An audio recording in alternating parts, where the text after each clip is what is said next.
Welcome back to Books with your boy, episode 3.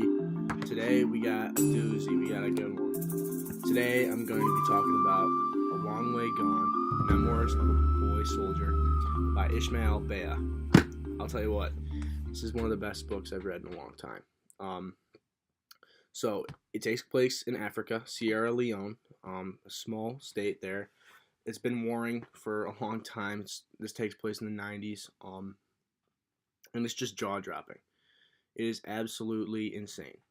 The personal experiences narrated in this book really make you thankful that you live in America, or that I live in America. And it's just unbelievable that a human being that's 12, 13, 14, 15 years old is doing what I'm about to tell you.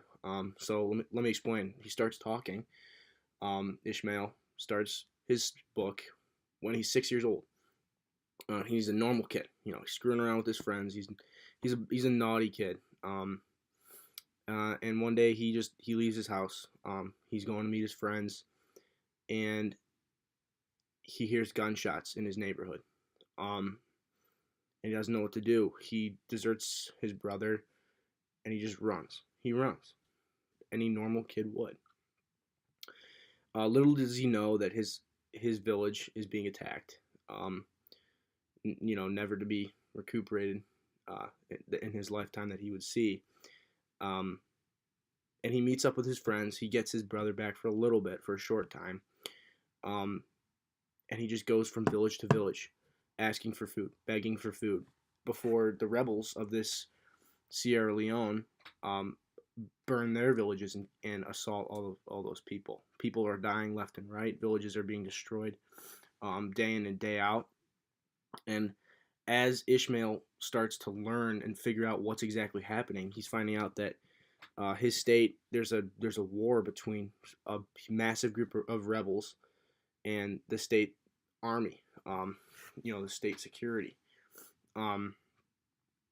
And both sides are conscripting kids into war. And Ishmael and his buddies are running around, trying to avoid this. It's scary. They're pillaging for food. They're doing everything they can. They're getting kicked out of neighborhoods. They're getting arrested.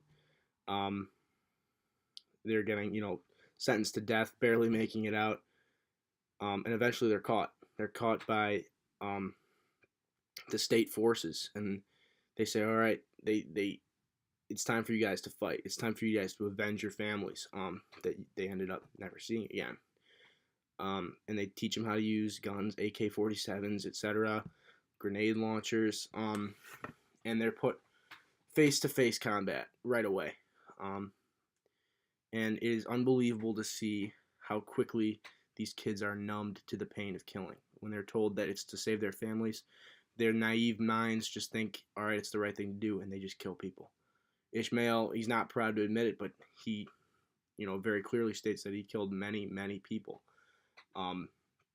in his time, and he did what he was told. Otherwise, there was punishments that could include death or torture or whatever. And when these kids got hurt, they were given cocaine or other addictive drugs.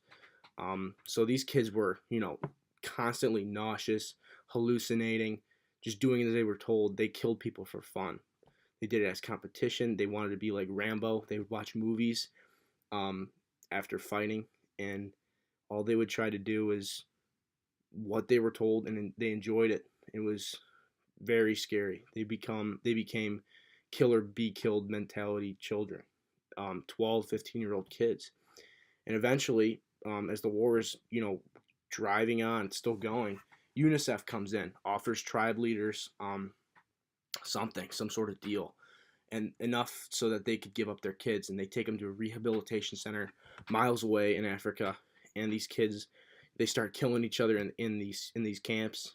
It's bad, but day by day, week by week, month by month, they're kind of recuperated to normal kids again. They go to school, they go to classes, and eventually Ishmael can unite with one of his uncles. And the program is so impressed with his ability of becoming kind of a normal kid again. They offer him a chance to go to New York to talk in a United Nations conference. And he gets the interview, nails it, flies to New York, can't believe what snow is. He can't believe that there's such a place that, everyone is so detached from each other, and there's no killing everywhere.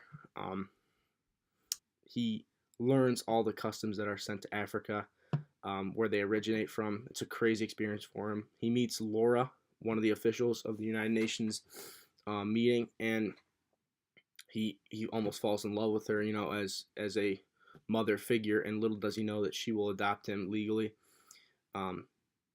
as a child when he goes back to America. So after the successful United Nations meeting, he goes back to Africa, and ironically, the town that he lives in, called Freetown, is taken control of, and it's not so free anymore by the rebels. So he gets out of there, goes back to Laura, calls her up, and says, "Hey, can I live with you? Things are bad."